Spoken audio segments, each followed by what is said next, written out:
E aí galera que lê gibi, sejam muito bem-vindos ao Eu Leio Gibi, meu nome é João e o vídeo de hoje é pra gente bater um papo sobre uma pergunta que me fizeram e essa pergunta resulta nesse vídeo a partir de uma reflexão sobre legado quadrinístico, né? Legado quadrinístico já eu tento explicar mais ou menos o que eu quero dizer. Antes de entrar no assunto do vídeo propriamente dito, quero pedir a você que não é inscrito no canal, inscreva-se, dê uma força para o canal a crescer. E você que não tem o costume de curtir os vídeos, curta o vídeo, porque é importante para nós aqui também na divulgação do canal no YouTube. E diante dos problemas de saúde que temos vivido, cuide-se o máximo possível, né? E cuide também dos seus, porque isso é de fundamental importância para o nosso bem-estar. E faça parte do nosso grupo no Facebook e também siga o perfil do Eu Leio Gibi lá no Instagram. Dito isso tudo, vamos então para o assunto desse vídeo. Vamos falar um pouquinho sobre legado quadrinístico. Me foi feita uma pergunta por um dos inscritos do canal que foi justamente a seguinte: para quem que vai ficar esses gibis todos que você tem? E aí eu respondi para a pessoa: rapaz, talvez para um possível neto, né?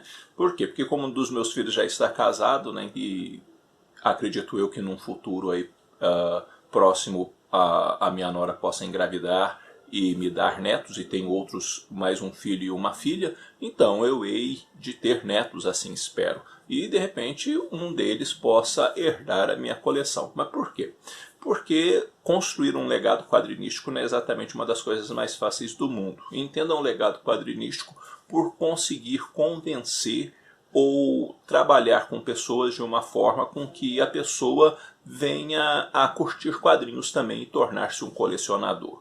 Isso é uma tarefa, na verdade, bastante difícil dentro de um mundo que nós vivemos profundamente digital e que prefere jogos e aparelhos eletrônicos do que um quadrinho na mão, né? E mesmo um quadrinho digital para algumas pessoas ainda é complicado, porque nós também não temos uma cultura de leitura bem desenvolvida como deveria, né? Nós temos uma cultura de leitura bastante parca, bastante limitada, e não são lá muitos brasileiros que gostam de ler, e também literatura não é lá das coisas mais baratas deste mundo, não é mesmo? Mas o que eu quero dizer com isso tudo? Cara, eu tenho 3 filhos, como eu mencionei a vocês, e eu tentei levar os meus 3 filhos ao mundo aí da leitura, e eu falhei com os 3 nesse sentido. Entenda a falha por não ter conseguido convencê-los, digamos assim, a cultivar uma dieta de leitura de uma forma que lhes fosse prazerosa. Quem te motivou a ler, João? Ninguém me motivou a ler, eu pura e simplesmente sempre tive vontade de ler, sempre gostei de ler.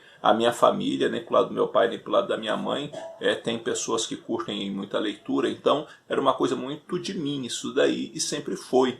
E os meus filhos, o meu filho mais velho, ele chegou inclusive a ler quadrinho por um tempo, mas eu falava para ele, na verdade, que ele não era nem fã de quadrinhos, ele era muito fã do Lanterna Verde, então ele só lia gibi do Lanterna Verde porque ele gostava muito do Lanterna Verde. E eu comprava os gibis do Lanterna Verde para ele, coisa e tal, ele ia lendo, mas eu apresentava outros títulos para ele, ele não demonstrava interesse. E até os jogos eletrônicos, como por exemplo o LoL, o League of Legends, né, tomar ele de vez e ele ficar com a atenção voltada especificamente para esse tipo de entretenimento. Minha menina chegou a ler um quadrinho e partes de livros, mas nunca mostrou lá muito interesse. E o meu do meio, que é o que está casado, esse nunca gostou muito de ler não, e inclusive eu também tentei, falei, vamos ler esse gibizinho aqui, isso e aquilo, e essas coisas nunca deram muito certo. Com a minha menina, inclusive, eu peguei quadrinhos, porque muito se fala de inclusão, né, que é importante ter uma protagonista feminina na história, e não sei mais o que, isso e aquilo, e eu mostrei para ela o gibi da Mulher Maravilha, ela não se interessou, e eu tentei argumentar para ela que era legal, depois eu peguei o quadrinho da Kamala Khan,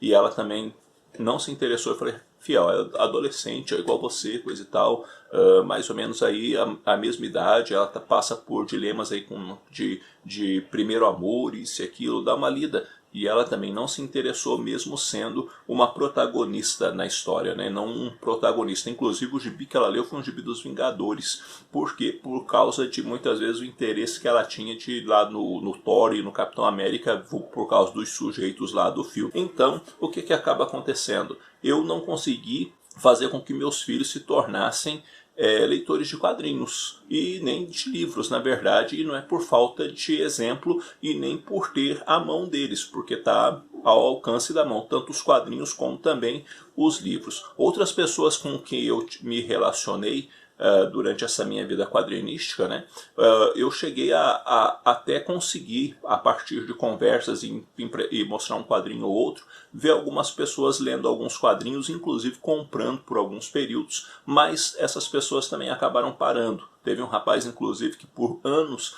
também leu quadrinhos, e eu ia indicando os quadrinhos, ele ia comprando e tudo mais, mas depois que eu me mudei da cidade onde eu morava, ele acabou também distanciando dos quadrinhos. Então, ou seja, a minha presença ali junto era meio importante para ele manter essa relação com quadrinhos. E isso é complicado. Ou seja, não é uma tarefa fácil de se conseguir construir um legado quadrinístico, né? Nesse sentido, ou seja, de ter pessoas que, a partir do contato com você e com a leitura, com o seu interesse, você compartilhar desse interesse com a pessoa e ela começar a ler quadrinhos, né? E isso é bastante complicado, porque seria muito bacana se a gente conseguisse fazer mais disso, ou seja, fazer gibi chegar na mão dos outros, para que as pessoas se interessassem mais por quadrinhos e a gente conseguisse ser uma influência positiva, né, nesse sentido, para que a pessoa pudesse ler, para que a pessoa pudesse entender o quão bacana é esse mundo quadrinístico e como nós temos um leque tão amplo de títulos e de temáticas que os quadrinhos tomam e que pode ser, sim, de fato, muito proveitoso para a vida da pessoa que está lendo.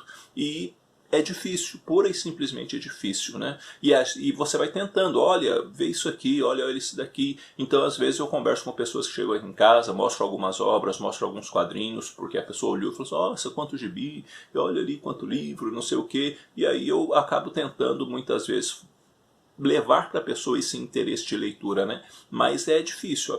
As pessoas, elas muitas vezes acabam me dizendo que elas sentem sono quando começam a ler, elas não têm muito interesse em leitura, elas preferem assistir um filme, elas preferem ver um seriado, elas preferem ver um desenho animado, elas preferem jogar videogame, elas preferem uma série de coisas que na verdade vão competindo, né, com a leitura e que vão absorvendo o tempo da pessoa e a leitura acaba ficando de lado, o que é uma pena, porque ler é bom demais da conta e ler gibi é bom demais da conta por sua vez, né? E essa é a grande questão, e eu queria conversar um pouco com vocês com isso. Quantas pessoas você já conseguiu influenciar positivamente, né, para que a pessoa pudesse se tornar um leitor de quadrinhos, né? Você tem uma espécie de legado quadrinístico nesse sentido? A pergunta que me fizeram, como você responderia? Para quem ficaria seus quadrinhos? Tem um herdeiro para eles, né? Tem alguém que você sabe que cuidaria bem desses quadrinhos? Ou por simplesmente eles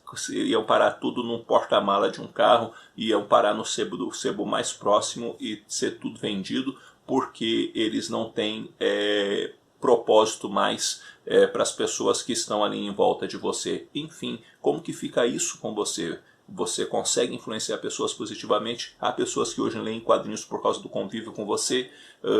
Teus quadrinhos vão ficar para alguém? Não vão ficar para ninguém? Enfim, como é que fica essa questão? E eu tenho ainda a esperança de que, de repente, um neto meu, uma neta minha, se interesse bastante por leitura, né? E aí, quando Deus me recolher, Deus me levar, aí os quadrinhos ficam para essa pessoa que vai poder ter uma coleção relativamente grande e também com quadrinhos bastante antigos a partir da idade que ela tem, né? Mas que assim seja, e que de repente por meio do canal do YouTube eu consiga de alguma maneira também construir um legado quadrinístico, influenciando positivamente as pessoas poderem ler quadrinhos, porque isso é bacana e a leitura é sempre um negócio bom demais da conta. Bom, galera, eu vou ficando por aqui. Eu espero que esse vídeo tenha tido alguma utilidade para vocês. Deixe sua opinião sobre esse assunto aí nos comentários. Vamos conversar um pouco, porque conversar com vocês é sempre muito bom. No mais, eu vou ficando por aqui. Um abraço forte em todo mundo.